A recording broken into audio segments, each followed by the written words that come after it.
Hello and welcome to another episode of the Agency Leadership Podcast. I'm Chip Griffin. And I'm Jenny Dietrich.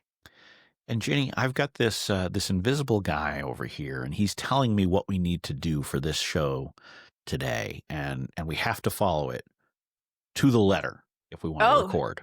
Who is it? I don't know, but it's someone who's telling me that we need to record an episode about what to do when your problem isn't the client contact for your agency, but it's someone else, someone off screen who's telling them what they have to do, and it's causing problems for your relationship. Oh, someone like procurement or IT. Someone like procurement, IT, the sales team, the CEO, all sorts of people who may not be involved in any of the day-to-day work that our client contacts are doing, but they are just involved enough that they can cause trouble. Kind of like me having to tell a client's VP of Sales the other day that we're not their local Kinkos. Yes. Yeah. I actually use those words. I mean, to be fair, it's FedEx Kinkos now, so you're dating yourself. But I'm fair. Yes, you're right. But also, it got the point across. Yes. It got the point across, but did it resolve the situation, or did they just resolve the situation? Okay, I think it made him mad, but he understood that we're not here to just print brochures for him. Yeah. No, that is not the role of an agency. But No. a lot of times we do have these pressures, or really it's our client contacts who feel the immediate pressure, right? They get told by procurement that they have to find a way to cut the budget with their agency. They get told by IT that you can't do this with email or that with your website or those kinds of things, or there are all these extra hoops to jump through and there's no budget to pay for all those extra hoops, or just any number of different things that we see as agencies that we have to find some way to deal with. And it's tough because when it's our client contact, we can at least have a direct conversation. But when it's someone who is literally off screen for most of us, since we're doing these conversations typically by Zoom these days, someone off screen meddling is a lot harder to deal with. So what is your advice to an agency owner who says, look, I've got these challenges and my client contact agrees with me, but how can I help them to get this across the goal line the way we need to? Yeah, it depends on what it is for sure. I mean, we've had the situation where procurement, of course, has wanted us to reduce fees. So then it's a conversation with the client contact to say, hey, listen, this is what they're asking us for. That means we're going to have to take this, and this out of the scope of work. Typically, the client contact can influence that and go down and talk to procurement or send an email or do a support ticket or whatever it happens to be able to influence that. And sometimes they can even elevate it or escalate it above to their supervisor or their supervisor's supervisor. It just depends. But that's usually where we start, is saying, if we do this, this is how it will affect the work that we're going to do together. And this is what you can expect. And typically they'll go to bat for you. So I would start there for sure. Right. I mean, I think that fundamentally what you're describing is treating your client contact as an ally, not the enemy. Yep. And it is tough because sometimes when we hear these things, it's often, we often put ourselves in the position of wanting to shoot the messenger, because that's who we're talking to our client contact on a daily basis. And when they tell us, these are the rules or these are the things we need to do, we can get frustrated with them, but we need to remember most of the time, or many of the times, it's not them. They have the same view we do. And so we need to try to figure out how we can work together to overcome their internal obstacle. And it does mean that, we may need to make some compromises ourselves. We may need to invest a little bit more time and energy into helping things done. And some of that may be uncompensated time if needed in order to try to clear these hurdles. But they are necessary hurdles to clear. Otherwise, we may not be able to achieve the results, or we may have to eliminate some of our profit margin or any number of different problems that we may run into if we're not willing to invest in the short term in overcoming those difficulties. Yeah. And I would say most of the time people are pretty reasonable. You can say, and usually your client contact is going to be like, ugh, this is so frustrating. I can't have you reduce the scope because we need to do these things and I'm held accountable to those results. And so, it rolls downhill for sure. So usually they will go to bat for you. And we've had a couple of examples where they've had to go to their supervisor and say, hey, I need you to help me push this through. But For the most part, I think you're right. If you can use your client contact as the ally, you can usually get things done the way you need it to be done. Right. And I think the other thing we need to do is remind ourselves that these unseen actors are by and large not bad people either. They're just Right. they're doing Absolutely. their Yep. job in the way that they think is best. So even procurement, and we all love to dump on procurement, fairly in my view, because a lot of them are looking just at the numbers and It's not a little really. challenging. Yeah. Yeah. So Yeah. but we need to remember that they are people. And so, our first instinct, as we usually advise on this show, is to treat other people like humans. And if you can try to relate to them, if you can try to, I mean, one of the things I always advise is try to get them in the conversation. Don't Mhm. play a game of telephone, because a game of telephone is hard to win. You can't, because now you're just trying to coach up your client contact on what they need to say, but you're not part of the conversation. You're not sure if something is getting lost in translation in either direction, frankly. Right. Right. And so you really want to try to get to a place where you can get in the same room with whatever that external force is that's causing difficulty for your relationship. Yeah, for sure. And I think that's really good advice. I think it's sometimes I have the tendency to want to go directly to the source. And you also have to be careful that that may, from a political standpoint, may not be the right thing. So again, start with your client contact. Say, hey, I'm happy to help you with this, or, want to schedule a Teams call for all three of us, or whatever happens to be. But I've also gotten in trouble for going strict directly to the source to say, "Hey, like, how can we do this?" So, I would say bring your client contact in as much as you can until they say, "I'm happy for you to take this on," or "Let me schedule a call," or whatever it happens to be. Right. Or I mean, I would say just the flip side to that is, if you get all of you in a room, and I agree that's where you should start.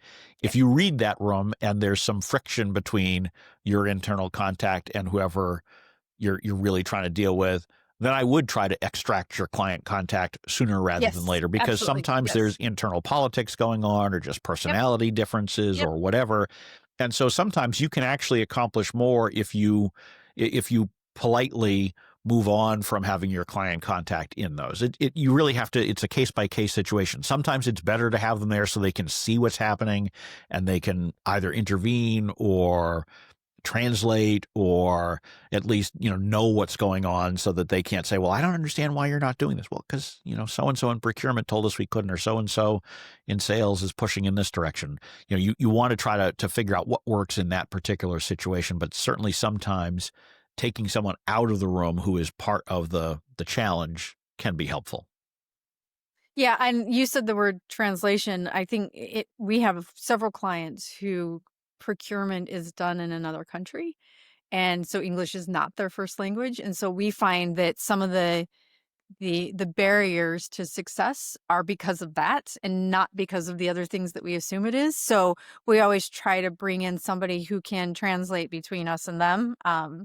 Even if they speak English, English not being their first language and certainly not the US culture that we have, it's always good to have somebody in the room or on the Teams call that can help kind of finagle those things for you, especially if you don't speak, the language. And many of the languages aren't that we face are not even like Spanish or French. They're like Arabic Right. or Chinese, and really, Right. I don't know. Well, and sometimes it's not just the language, it's the culture as well that Right, that can right. impact, right? Because Yep, yep. there are certain cultures where it may be that they will always demand more than what they actually expect, because they're expecting to have pushback and negotiation. There are others where people will just say, "This is what we need. Let's figure out how to get there." And having someone internally who can help you to understand, what are they really asking for? What is this a take it or leave it kind of thing, or is there room to negotiate, either on price or activity or whatever, to get to a happy place? And without that knowledge that can be shared oftentimes by your client contact, it's not just that that you're literally speaking different languages. It might be that there's a lot in the culture that is different as well, that you need to grasp in order to get success. You raised such a good point because there are some cultures who expect negotiation. Like that's just part of their culture. So having that understanding, I think, is really smart, because that will help you too. Because if they're expecting you to negotiate, don't be scared of that. Like go into it to negotiate. It's kind of Right. fun. Right. And there are, I mean, there are opportunities to negotiate. There are, knowing the motivations of the people. Sometimes you're dealing with a department that are, absolute rule followers, right? If you talk with most IT professionals, for example, they are like, well, our policy says this, and there's no real easy wiggle room there. But sometimes you can have a rational conversation with them if you try to find alternatives. And instead of saying, well, we have to do that, well, what if we tried this instead? Is there some other path that might get us to the Hmm. same result, Hmm. or try to help them to understand why this really isn't the risk that you think it is. I mean, I've done in the past a lot of negotiations with defense contractors and those sorts of things, and they often have a whole litany of security procedures that you need to follow and that kind of stuff. And then you can sometimes sit with them and say, well, look, here we're not dealing with any sensitive information here. This Right. is all Right. this is all public media information. There's nothing here that needs that level of protection. So is there perhaps, can we perhaps reach some accommodation? Or sometimes procurement will say you need to carry an insurance policy for, vehicular accidents. And I'm like, well, why? Like, I'm Right. never going to be Right. driving for this contract. Right. So that doesn't really make any sense. And oftentimes that's like construction firms, right? Where, most of their vendors have some sort of a physical presence or something like that. And so you need to be able to have those rational conversations and say, okay, I understand this is your policy, but let's talk through how might this actually apply to us and our situation. Yeah, I think that's really smart. And one of the things that we've started doing is, especially with the big companies, is becoming part of their network. So anything that we do, any information that we share goes through their network. We all have email addresses that are our client that have our the end in our client's URL. We have access to their Teams environment, so Yep. we for all intents and purposes are part of their organization just for distributing information, and nothing can come to our side um, because they're worried about IT and security, right? And another thing is that we always ask what the threshold is for Yep. financial amounts, because there's usually an amount of money that your client contact can approve without it going to procurement or to their boss or whatever happens to be. So we always find out what that is and see if we can work within those constraints. And sometimes we split up scope of work so that it falls underneath that threshold so that our Yep. client contact is the one who gets to approve it, and it doesn't have to go through all these other hoops and hurdles. Right. And a lot of time it's also yet another argument for what we generally advocate for here, which is having a master services agreement plus individual statements of work, Yep. so that a Yep. lot of these things get dealt with just once when you do that master services agreement. That's And right. now you've got a lot more potential wiggle room to deal with issues later on, because you're not having to introduce as many people for renewals and all of that kind of stuff. And it's Right. why I'm such a big supporter of the evergreen MSA with, and just Yes. hang off individual SOWs as needed. Yes. Yes. I totally agree with that. We have one master standard agreement and we alphabetize our SOWs, and I think we're on AO right now for the year. Yep. So that just tells you like how we're able to do that without having to go through that whole rigmarole every single time. I mean, if we had to do that for all of those, I wouldn't Right. be able to get my day job done. Right. Well, and your point about, understanding, what are some of the thresholds internally for things, it's really helpful for you to do some of that creative problem solving with your client contact. And when you run up against an obstacle or something like that, trying to figure out, is there a creative way that we can get from here to Yep. there? Yep. And that might be by becoming part of their email system. It might be by coming under a financial threshold. It might be by doing something through some affiliated organization. Maybe you become a subcontractor to someone else who's already dealt with a lot of that kind of stuff. And there's a lot of different options that can help you to solve these issues. It won't solve every one of them. Sometimes you have to No, deal with them sure. head on, but Yep. if you can find ways to creatively get around those obstacles, that can be really helpful. Yeah, I know that a lot of the big companies have usually an agency of record, and will though the AOR can bring in smaller agencies under their umbrella so that you don't have to deal with those kinds of things. So if Yeah. that, I would ask that question. Does it make more sense for us to come under the AOR And in most cases, the agency of record is set up to handle that, so that, it makes it easier for the client to hire the teams that they want, without the teams having to do all the insurance and all of the vehicular accident insurance and things that you really don't need, but it prevents you from having to do that kind of stuff. So that's another question you could ask: is there an AOR that we could umbrella underneath? Right. So we've talked mostly about policy driven or financially driven obstacles from outside, but there are more strategic obstacles that can arise as well, or even tactical ones. And that typically comes from other business units, particularly sales teams or senior executives who are not necessarily directly involved in your day-to-day work. And those can be sometimes a little bit trickier to deal with, because you're not dealing. I mean, there's some benefit to dealing with black and white policy, right? Because now you can figure out, okay, how do we deal with these? When you've got a sales team saying, well, this is not accomplishing enough, or this is not generating the right kinds of leads, or whatever it may be, that can sometimes be a little bit more challenging an argument, because it often becomes a little bit more subjective. It often becomes a little bit more, based on opinion as to what the best path forward is. And so that can be a challenging one to deal with, because, now you're dealing with things that are not as clear cut, and you can just reach a simple resolution. Yeah, I mean, I am a big believer in the account lead having a relationship with the sales lead. In some cases, that might be the agency owner. I have a really good relationship with at least 3 VP of sales for our clients, and I have biweekly calls with those guys to make sure that we're on the same page, we're doing the right things. I also have a relationship with one where I can tell them we're not their Kinkos and we're not here Yep. to print brochures. Um, but I'm a strong believer in that. And I know we also talked last week about my process of doing quarterly assessments. And I think both of those things help in those kinds of relationships, because now you have that ongoing relationship with sales who you can say, let's test this or let's test that, or you were in our quarterly assessment and we agreed to these things. Do you want to keep going, or do you want to move to focus on that? And I will say that in some cases, especially if you're working with a mid-sized company, the sales leader is constantly being you know pressured to do more sales. And sometimes they'll come and say, I just got my sales number increased by 20%, and I need your help to do that. And I understand that it wasn't part of our quarterly assessment. What can you do to help? Right.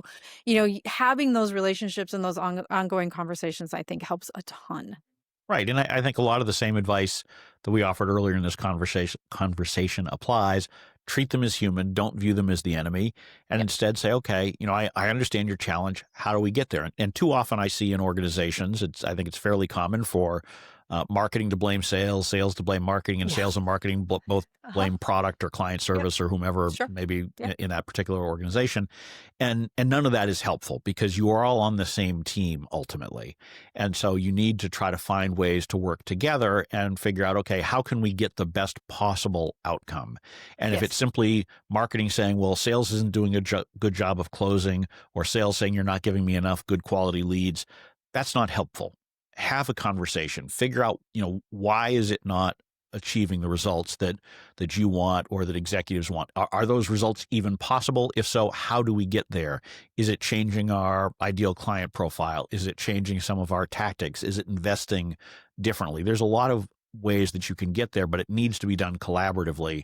And so in those cases, I strongly encourage you to work with your client contact to bring those other parties into the room and have a Yeah. candid Yeah. conversation Yeah. and talk through what's possible and honestly what isn't. I mean, sometimes there are unrealistic views of what can be done. Oh, let's double our leads next month. Okay, well, how are we going to do that? Mhm. You don't just wave a Mhm. magic wand and say, okay, Right. Woo! we're, Double your leads. we're Woo! gonna send you twice as many SQLs next month as last month, or all of a sudden we're gonna get 3 times the earned media coverage. So sometimes it is just, you really have to educate. This is not possible to do this on this time scale, and instead talk about what is possible on that short time scale and what it would take to get to some of those more ambitious numbers. But you can only do that if you're having a real conversation in the room, or if you're talking with your client contact and saying, what do you need from us? How can we help you to have this conversation? Because sometimes they can't or won't bring the agency directly Sure. into the Yeah. conversation. That's your Yeah. ideal. but you Yep. may just need to try to coach up, educate, and provide resources to your client contact so that they can carry the water forward. Yeah. You know what? Last week we talked about not doing proposals for free and not giving away all your ideas, and creating a sort of discovery phase in your process so that you're getting paid for your ideas. And I think this is part of that, which is as you're doing your discovery and having conversations, it's not just with the CEO and the CFO and the COO. Like, bring in the sales team, bring in the IT team, bring in members from those other customer service, the other teams that are going to help you do your job. And not only that, but understand the culture and the organization better. Start to build those relationships in the beginning so that when these things happen, and they inevitably do happen, that you have those relationships already built and can have really good, robust, collaborative conversations.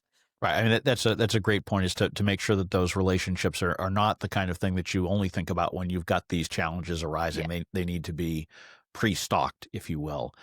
I will say that I had a mild moment of panic when you said last week we talked about, and I'm like, I can't remember what we talked about last week. Thank you for elaborating on that. So I was not. So you may remember. So I You're was, welcome. and I realized that last week in our universe for this is only like 4 days ago 2 because days of ago, some yeah. scheduling anomalies. But yeah, my elderly brain was not able to remember that. I So think it's thank because you. you're overly tired. That's possible. Yeah. It happens. Yeah. Plus, I'm old, so there's that too. On that note, I think before I forget what we're actually talking about here today, we'll just draw this episode to a close. I think we've offered some useful tips that hopefully will help you to navigate some of these difficult challenges. And meanwhile, I'm going to go talk to the Invisible Man and see if I did a good enough job that we can continue this show moving forward. Maybe we'll get a raise. Ask for a raise too, please. I mean, I don't want him to cancel the show. That's all, because Fair. I do enjoy recording this, even if I can't remember what we talked about. So on that note, I'm Chip Griffin. I'm Jenny Dietrich. And it depends.